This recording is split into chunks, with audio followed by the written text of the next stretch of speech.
Godwin John ministries வழங்கும் தினம் ஒரு சத்திய வார்த்தை.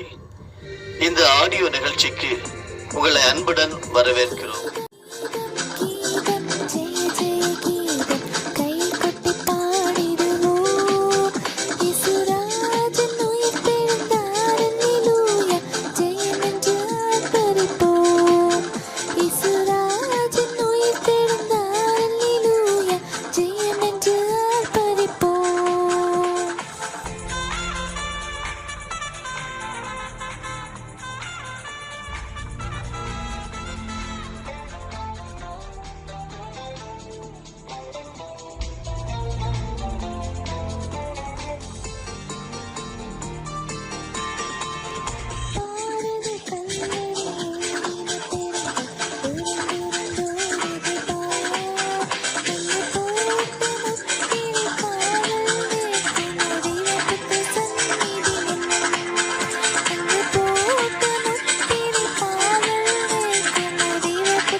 பிரியமானவர்களே, இயேசு கிறிஸ்துவின் நாமத்தினாலே உங்களுக்கு எங்கள் நல் வாழ்த்துக்கள்.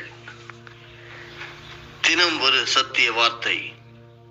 இன்றைக்கான தியானத்தின் தலைப்பு சத்துருக்களுக்கு ஒப்புக்கொடார். பரிசுத்த வேதாகமத்தின் ஆதார வசனம் சங்கீதம் 41:2. அவன் சத்துருக்களின் இஷ்டத்திற்கு நீர் அவனை ஒப்புக்கொடீர். Psalm 41:2. You will not deliver him to the will of his enemies. இன்றைய முதலாவது தியான பகுதி சங்கீதம் 41. ராகத் தலைவனுக்கு ஒப்புவிக்கப்பட்ட தாவீதின் சங்கீதம். சிறுமைப்பட்டவன் மேல் சிந்தை உள்ளவன் பாக்கியவான். தீங்கு நாளில் கர்த்தர் அவனை விடுவிப்பார். கர்த்தர் அவனை பாதுகாத்து அவனை உயிரோடே வைப்பார். பூமியில் அவன் பாக்கியவானாயிருப்பான். அவன் சத்துருக்களின் இஷ்டத்திற்கு நீர் அவனை ஒப்புக்கொடீர். படுக்கையின் மேல் வியாதியாய் கிடக்கிற அவனை கர்த்தர் தாங்குவார். அவருடைய வியாதியிலே அவன் படுக்கை முழுவதையும் மாற்றி போடுவீர். கர்த்தாவே, என் மேல் இரக்கமாயிரும். உமக்கு விரோதமாய் பாவம் செய்தேன். என் ஆத்துமாவை குணமாக்கும் என்று நான் சொன்னேன். அவன் எப்பொழுது சாவான்? அவன் பேர் எப்பொழுது அழியும் என்று என் சத்துருக்கள் எனக்கு விரோதமாக சொல்லுகிறார்கள். ஒருவன் என்னை பார்க்க வந்தால் வஞ்சனையாய் பேசுகிறான். அவன் தன் இருதயத்தில் அக்கிரமத்தை சேகரித்துக் கொண்டு தெருவிலே போய் அதை தூற்றுகிறான். என் பகைஞர் எல்லாரும் என் மேல் ஏகமாய் முணுமுடுத்து எனக்கு விரோதமாயிருந்து எனக்கு பொல்லாங்கு நினைத்து தீரா வியாதி அவனை பிடித்துக் கொண்டது. படுக்கையில் கிடக்கிற அவன் இனி எழுந்திருப்பதில்லை என்கிறார்கள். என் பிராண சிநேகிதனும் நான் நம்பினவனும் என் அப்பம் புசித்தவனுமாகிய மனுஷனும் என் மேல் தன் குதிகாலை தூக்கினான். கர்த்தாவே, நீர் எனக்கு இறங்கி நான் அவர்களுக்கு சரி கட்ட என்னை எழுந்திருக்க பண்ணும். என் சத்துரு என் மேல் ஜெயம் கொள்ளாததினால் நீர் என் மேல் பிரியமாயிருக்கிறது என்று அறிவேன். நீர் என் உத்தமத்திலே என்னை தாங்கி என்றென்றைக்கும் உம்முடைய சமூகத்தில் என்னை நிலை நிறுத்துவீர். இஸ்ரவேலின் தேவனாகிய கர்த்தர் அநாதியாய் என்றென்றைக்கும் உள்ள சதா காலங்களிலும் ஸ்தோத்தரிக்கப்பட தக்கவர். ஆமேன், ஆமேன். பிரியமானவர்களே, நம்முடைய கர்த்தர் சத்துருக்களின் இஷ்டத்திற்கு நம்மை ஒப்பு கொடுக்காத தேவன். சங்கீதக்காராகிய தாவீது அதை உணர்ந்து உண்மையாக இந்த பாடலை பாடியிருக்கிறார்.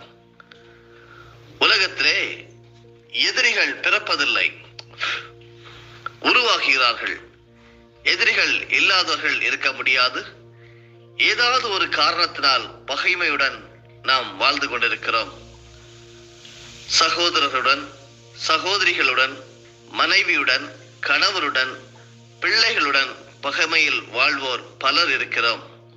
ஆண்டவரின் பார்வைக்கு பொல்லாப்பானதை செய்து அவரை விட்டு விலகும் போது கர்த்தர் எதிரிகளை உருவாக்குகிறார் என்று 1 ராஜாக்கள் 11 வசனம் 4 மற்றும் 6 கூறுகிறது. சாலமோன் ராஜா கர்த்தரை விட்டு விலகி ஆண்டவரின் பார்வைக்கு பொல்லாப்பானதை செய்ததால் கர்த்தர் ஆதாத் என்னும் விரோதியையும் ரேசோன் என்னும் வேறொரு விரோதியையும் எழுப்பினார் என்று 1 ராஜாக்கள் 11, 14 மற்றும் 23 வசனங்களிலே நாம் படிக்க முடிகிறது. அவ்வாறே யோராம் ராஜா கர்த்தரின் பார்வைக்கு பொல்லாப்பானதை செய்ததினால் பெலிஸ்தரின் ஆவியையும் அரபியரின் ஆவியையும் யோராமுக்கு எதிராக எழும்ப செய்தார் என்று சொல்லி 2 நாளாகமும் 21:16 சொல்லுகிறது. மட்டுமல்லாது நியாயாதிபதிகள் காலத்தில் இஸ்ரவேலர் கர்த்தரின் பார்வைக்கு பொல்லாப்பானதை செய்ததால் அவர்களை எதிராளி ஆகிய பெலிஸ்தரின் கரத்தில் 40 ஆண்டுகள் ஒப்பு கொடுத்தார் என்று நியாயாதிபதிகள் 13:1 படிக்கிறோம். அருமையானவர்களே, அதே வேளையிலே நாம் ஒவ்வொருவரும் கர்த்தரின் பார்வையில் செம்மையானதை செய்யும் போது கர்த்தர் முழு மனதுடன் அவரை நாம் பற்றும் வேளையில் எதிரிகளின் கரத்தில் நம்மை ஒப்புக் கொடுக்காமல் பாதுகாக்கிற கர்த்தர் என்று சொல்லி வசனம் நமக்கு கற்றுத் தருகிறது. தாவீதை கொலை செய்ய சவுல் பல முயற்சிகளில் ஈடுபடுகிறான். ஆனால் அந்த முயற்சிகள் பலன் கொடுக்கவில்லை. சவுலின் எதிரில் அமர்ந்து சுரமண்டலம் வாசித்த போதும், சவுலின் அரண்மனையில் தங்கிய போதும் சவுலின் கரத்தில் தாவீதை ஆண்டவர் ஒப்புக் கொடுக்கவில்லை. அதுதான் சங்கீதம் 124 வசனம் 1 முதல் 3 வரை வாசித்து பார்த்தால், மனுஷர் நமக்கு விரோதமாக எழும்பின போது கர்த்தர் நமது பக்கத்தில் இராவிட்டால் நம்மை உயிர்வடை விழுங்கி இருப்பார்கள் என்று தாவீது பாடுகிறார். கேட்டுக்கொண்டிருக்கிறவர்களே, இந்த அதிகாரத்திலே சங்கீதம் 41 நாம் இன்று வாசிக்க கேட்டோம். சிறுமைப்பட்டவர் மேல் சிந்தை உள்ளவன் பாக்கியவான் என்று எழுதப்பட்டிருக்கிறது. ஏழைகள் மேல், திக்கற்றவர்கள் மேல் சிந்தை உள்ளவர்களாக இருந்தால் நீங்கள் பாக்கியவான்கள். தீங்கு நாளில் கர்த்தர் உங்களை நிச்சயமாக விடுவிப்பார். அது மாத்திரமல்லாமல் உங்களை பாதுகாத்து உங்களை உயிர்வடை வைப்பார். பூமியிலே நீங்கள் பாக்கியவான்களாக இருப்பீர்கள். உங்களுடைய சத்துருக்களின் இஷ்டத்திற்கு நீர் தேவன் உங்களை ஒப்புக் கொடுக்க மாட்டார் என்பதே இதனுடைய அர்த்தமாக இருக்கிறது. ஒருவேளை அப்படிப்பட்ட சிறுமைப்பட்டவர்கள், சிந்தை உள்ளவர்கள் படுக்கையின் மேல் வியாதியாய் கிடைக்கிற போதும் கர்த்தர் அவர்களை தாங்குவார். அவருடைய வியாதியிலே அவர்கள் படுக்கை முழுவதையும் மாற்றி போடுவார் என்று சொல்லி விவரமாக அழகாக சங்கீதக்காரராகிய தாவீது உணர்ந்து வாழ்க்கையை அப்படி பாடியிருக்கிறார். சங்கீதம் 41:4 சொல்லியிருக்கிறது, கர்த்தாவே என் மேல் இரக்கமாயிரும், உமக்கு விரோதமாய் பாவம் செய்தேன், என் ஆத்துமாவை குணமாக்கும் என்று நான் சொன்னேன். இது ஒரு முக்கியமான ஒரு ஸ்டேட்மெண்ட். அருமையானவர்களே, பல இடங்களுக்கு செல்கிறோம், பல ஊழியக்காரர்களோடு பேசுகிறோம், பல நண்பர்களிடம் ஆலோசனை பெறுகிறோம். உமக்கு விரோதமாய் பாவம் செய்தேன் என்று சொல்லி, ஆண்டவரே கர்த்தாவே என்று சொல்லி என்னுடைய ஆத்துமாவை குணமாக்கும் என்று சங்கீதக்காரராகிய தாவீது ஆண்டவரோடு பாடுகிறார். ஆத்மாவை குணம் பெற செய்தால் நம்முடைய உடலிலும் அது ஆரோக்கியத்தை தரும், உடலிலேயும் சுகத்தை தரும் என்று சொல்லி பல உதாரணங்கள் மூலமாக தாவீதனுடைய வாழ்க்கையை நாம் பார்க்க முடிகிறது. உலகம் எப்படி சொல்லும் என்றால், அவன் எப்பொழுது சாவான், அவன் மிகப்பெரிய பாவி, அவன் பேர் எப்பொழுது அழியும் என்றுதான் சத்துருக்கள் நமக்கு விரோதமாக எழும்புவார்கள், சொல்லுவார்கள்.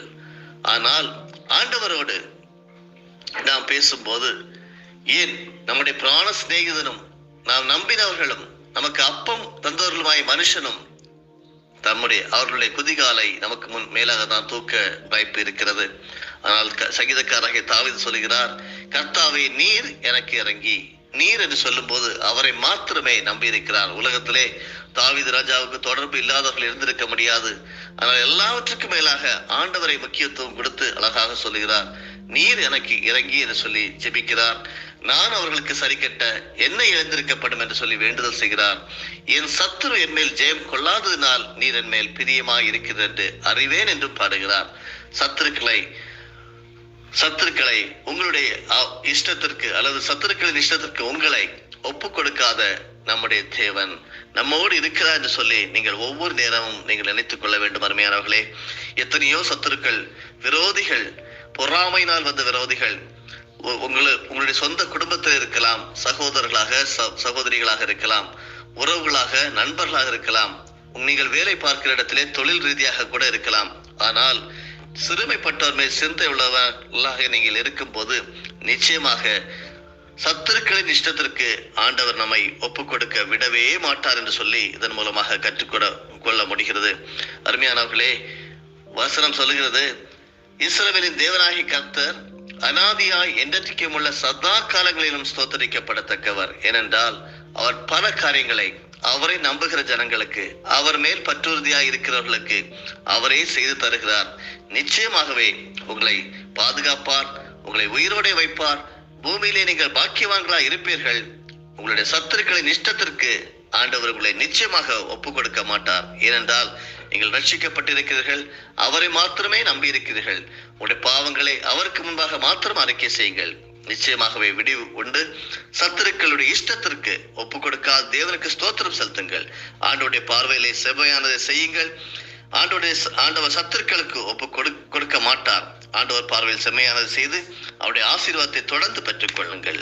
ஆமேன். செம்மையானதை செய்தால் எதிரியை ஆண்டவர் உங்கள் கரத்தில் ஒப்பு கொடுப்பார். ஜெபிப்போமா. நேசமுள்ள நல்ல தந்தையே, சிறுமைப்பட்டவன் மேல் சிந்தை உள்ளவன் பாக்கியவான், தீங்கு நாளில் நீர் எங்களை விடுவிப்பீர் என்று சொல்லி காலை வேளையிலே போதித்து தந்தீர். ஸ்தோத்திரம். சங்கீதக்காராய் தாவீது இந்த சங்கீதத்தை உணர்ந்து பாடியிருக்கிறார். அப்பா, அப்படிப்பட்ட ஜனங்களை நீர் பாதுகாத்து எங்களை உயிரோடு வைக்கிற தேவன். பூமியிலே நாங்கள் பாக்கியவான்களாய் இருக்கிறோம். சத்துருக்களின் இஷ்டத்திற்கு நீர் எங்களை ஒப்புக் கொடுக்க மாட்டீர் என்று சொல்லி ஆண்டவரே ஆசீர்வாத வசனங்களோடு எங்களை காலை வேளையிலே தேற்றினவரே உமக்கு ஸ்தோத்திரம். படுக்கையின் மேல் ஒருவேளை இப்படிப்பட்ட பாக்கியவான்கள் வியாதியாய் கிடந்தாலும் நீர் அவர்களை தாங்குவீர். அவருடைய வியாதியிலே அவர்கள் படுக்கை முழுவதையும் மாற்றி போடுகிற தேவன் என்று சொல்லி நம்பி உம்மிடம் வந்திருக்கிறோம். யாராவது வியாதியா இருந்தால் பாக்கியவான்களா இருக்கும் போது, உமக்கு பிரியமா இருக்கும் போது ஆண்டவரே பாவங்களை உமக்கு அறிக்கை செய்து, ஆண்டவரே உமக்கு விரோதமாய் பாவம் செய்தேன், என் ஆத்துமாவை குணமாக்கும் என்று சொல்லி யாராவது வேண்டிக் கொண்டிருப்பார்களானால் அவர்களை ஆண்டவரே தீராத வியாதியா இருந்தாலும் நீர் அவர்களை விடுவிக்கிறபடியால் நன்றி. ஸ்தோத்திரம் அப்பா.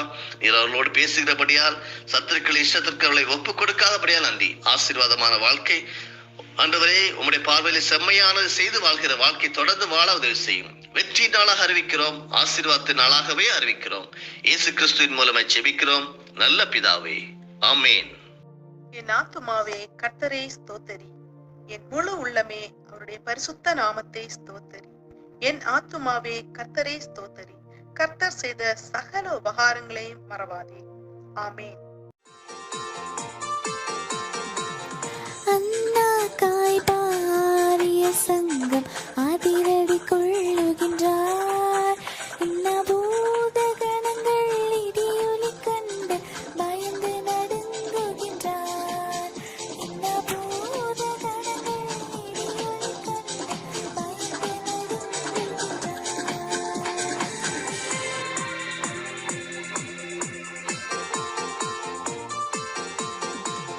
வாசல் நிலைகளை உயர்த்தி நடக்கும் வருகிற ஜெய வீரன். நாம் மேள வாத்தியம் கைமணி பூரிகை எடுத்து முழங்கிடுவோம். நாம் மேள வாத்தியம் கைமணி பூரிகை எடுத்து முழங்கிடுவோம்.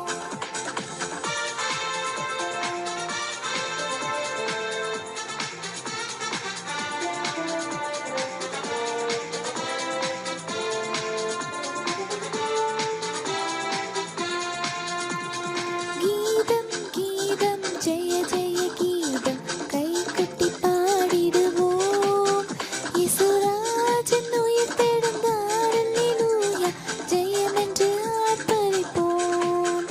இசுராஜன் உயிர்த்தெழுந்தார், அல்லேலூயா ஜெயம் என்று ஆர்ப்பரிப்போம்.